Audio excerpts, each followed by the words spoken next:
अजमेर शरीफ का पूरा इतिहास बताएंगे और साथ में यह भी बताएंगे कि अजमेर शरीफ, जो कि एक हिंदू राजा पृथ्वीराज चौहान का गढ़ था, वहां एक फकीर का दरगाह कैसे बन गया। दोस्तों, अजमेर में उस वक्त एक मंदिर हुआ करता था जो अजमेर का सबसे बड़ा मंदिर हुआ करता था, और वह मंदिर सिर्फ राजाओं और रानियों की पूजा के लिए खास हुआ करता था।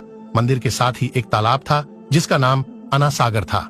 हिंदू उस तालाब के पानी को बहुत ही बरकत वाला, पवित्र समझते थे।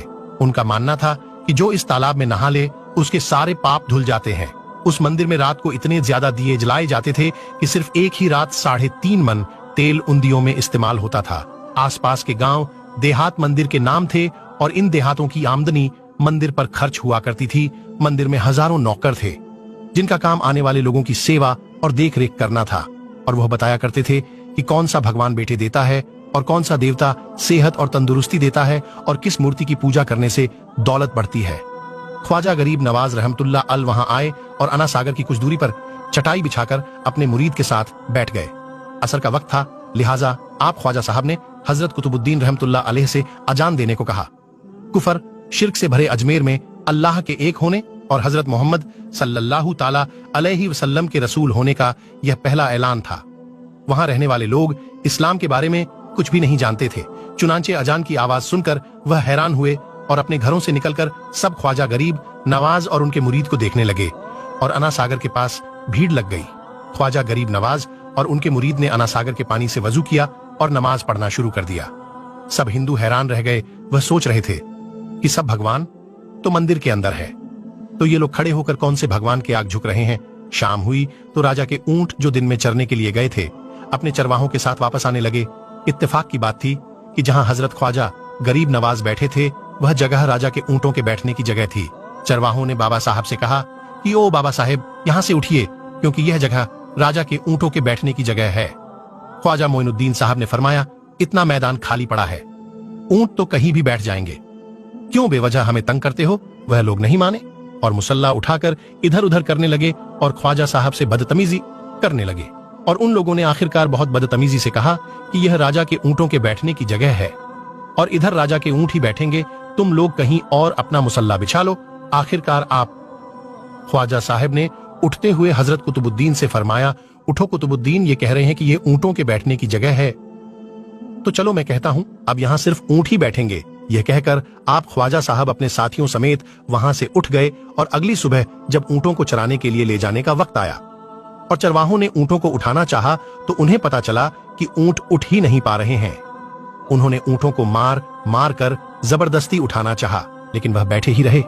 चरवाहे परेशान हो गए कि जो ऊंट उनके एक इशारे पर उठ खड़े होते थे आज क्यों नहीं उठ रहे हैं। आखिरकार उन्हें याद आया कि कल उस बाबा ने कहा था कि चलो अब यहाँ ऊंट ही बैठे रहेंगे। लोग जमा होने शुरू हो गए। कोई कह रहा था कि फकीर कोई बड़ा जादूगर है, किसी का मानना था कि वह कोई भगवान का नया अवतार है। बात राजा पृथ्वीराज चौहान तक जा पहुंची कि एक मुसाफिर फकीर ने राजा के ऊंटों पर जादू कर दिया है। राजा ने हजरत ख्वाजा मोइनुद्दीन चिश्ती को खबर भेजा कि तुम कैसे फकीर हो जो बेजुबानों को बांध रखा है, ये बेचारे भूख और प्यास से मर जाएंगे, इसलिए मेहरबानी करके अपना जादू वापस ले लो। ख्वाजा साहब ने फरमाया, हम मुसलमान हैं और मुसलमान बद्दुआ नहीं करते और ना जादू करते हैं। ऊंट जिसके हुक्म से बैठे थे उसी के हुक्म से खड़े हो जाएंगे। अब जो जाकर चरवाहों ने ऊंटों को उठाया तो पहली बार में खड़े हो गए। गैर मुस्लिमों की दिलचस्पी इन मुसाफिरों में बढ़ने लगी। अब 5 वक्त की अजान होती और नमाज अदा की जाती। आखिरकार राजा तक यह बात पहुंच गई और उसको शिकायत की गई कि राजा साहब, जो फकीर आए हुए हैं सब के सब मुसलमान हैं, 5 वक्त अजान देते हैं और हमारे पवित्र तालाब में हाथ मुंह धोकर गंदा करते हैं, हमारे धर्म के खिलाफ बातें भी करते हैं और कहते हैं कि यह मूर्तियां पूजने के लायक नहीं, ये तो सिर्फ एक पत्थर है, इसलिए इन्हें यहां से उठा लिया जाए। राजा पृथ्वीराज चौहान ने फकीरों को खबर भिजवाया कि तुम लोग गोश्त खाते हो, हमारे धर्म के खिलाफ बोलते हो और तो और हमारे पवित्र तालाब को अपने हाथ मुंह धोकर गंद करते हो, जो हम कतई बर्दाश्त नहीं कर सकते, इसलिए तुम्हारे लिए अच्छा होगा कि तुम यहां से चले जाओ। ख्वाजा साहब ने फरमाया, और भी तो दुनिया आती है, सिर्फ हमारे ही पानी लेने से आखिर क्या फर्क पड़ जाएगा। राजा कहने लगा, वह सब हमारे धर्म और हमारे मजहब के लोग हैं और तुम दूसरे धर्म के हो। आइंदा तुम लोगों ने तालाब को नापाक किया तो हम तुम लोगों पर सख्त कार्रवाई करेंगे। ख्वाजा साहब ने हजरत कुतुबुद्दीन रहमतुल्लाह अलैह से फरमाया, कुतुबुद्दीन शायद यह लोग आइंदा हमारे पानी लेने पर कोई परेशानी खड़ी करेंगे, जाओ एक मश्क पानी ले आओ। हजरत ख्वाजा कुतुबुद्दीन बख्तियार काकी ने फरमाया, चलिए हम अपना प्याला भर लेते हैं। उन लोगों ने उनको प्याला भरने से मना कर दिया, लेकिन फिर बाद में जाकर वह लोग इस शर्त पर मान गए कि तुम्हारे जिस्म पानी से ना छुए तो हम यह प्याला तुमको भरने देंगे। मेरे दोस्तों, हजरत ख्वाजा कुतुबुद्दीन रहमतुल्लाह अलैह तालाब की पर जा बैठे और अपने प्याले को पानी में डुबो दिया। जब वह प्याला भर गया तो हजरत ख्वाजा कुतुबुद्दीन रहमतुल्लाह अलैह ने वह प्याला ऊपर खींच लिया। लेकिन फिर क्या था, जब वह प्याला पानी से बाहर आया, अना सागर का सारा पानी सूख गया और अना सागर की तह में सूखी रेत उड़ने लगी। मानो ऐसा मालूम हो रहा था कि अना सागर उस छोटे से प्याले में समा गया है। अना सागर को सूखना था कि पूरे अजमेर में कोहराम मच गया। मोहल्ले में चीख पुकार और आहों की आवाजें शुरू हो गईं।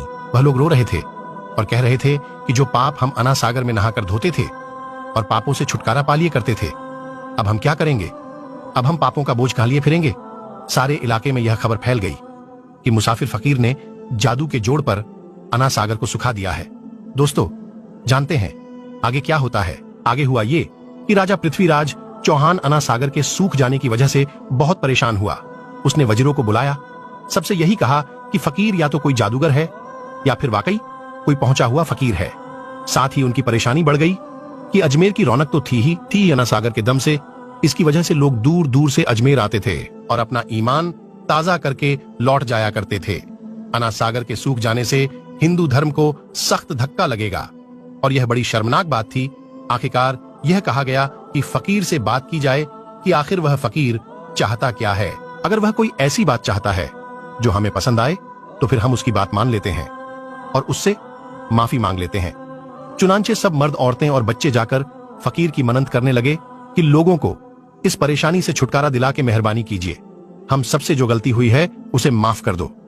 हम अपने पापों का बोझ लेकर कहां जाएंगे और कैसे सुकून पाएंगे, क्योंकि हम लोग उसी तालाब में अपने पापों का बोझ धो लिया करते थे।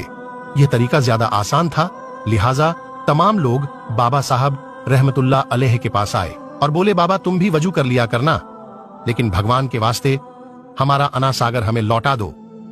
हजरत ख्वाजा गरीब नवाज रहमतुल्लाह अलैह ने हजरत कुतुबुद्दीन बख्तियार काकी से फरमाया कि जाओ उसी प्याले को वापस तालाब में डाल आओ।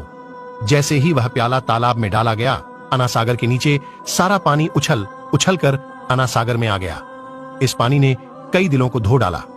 हिंदू कौम के इतिहास की किताबों में भी हिंदू इतिहास के लिखने वाले इस बात को मानते हैं कि उस शाम 32,000 गैर मुस्लिम कलमा पढ़कर मुसलमान हो गए। उन गैर मुस्लिमों के मुसलमान हो जाने से हिंदू पंडितों और आम हिंदुओं पर भी गुस्से का तूफान खड़ा हो गया और वह सोच में पड़ गए कि फकीर अगर कुछ दिन और रहा तो देवी देवताओं का नाम लेने वाला कोई नहीं रहेगा। लिहाजा लोगों ने राजा को मजबूर किया कि जल्द से जल्द कुछ किया जाए।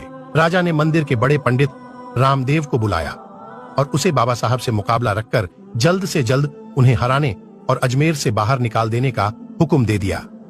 रामदेव अपने वक्त का माना हुआ पंडित था, जिसके इल्म की काबिलियत की दूर दूर तक धूम मची हुई थी। दरअसल पंडित शैतानी और जादुई ताकतों का मालिक था। उसने राजा पृथ्वी को यह यकीन दिलाया कि जल्द ही राजा कोई अच्छी खबर सुनेगा।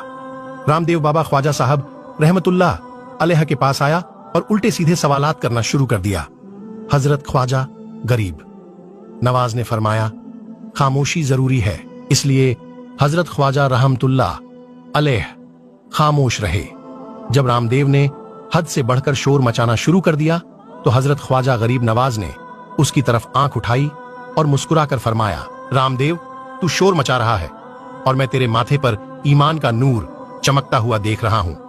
बस इतना कहना था, न जाने क्या करिश्मा हुआ। देखते ही देखते बाबा रामदेव कदमों पर गिरा और रोते हुए बोला, बाबा साहब जिस धर्म के आप हो उस धर्म में मुझे भी शामिल कर लो।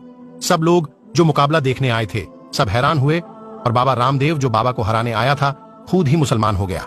इतिहास की किताबें भरी पड़ी हैं कि हजरत ख्वाजा गरीब नवाज वह इकलौते बुजुर्ग हैं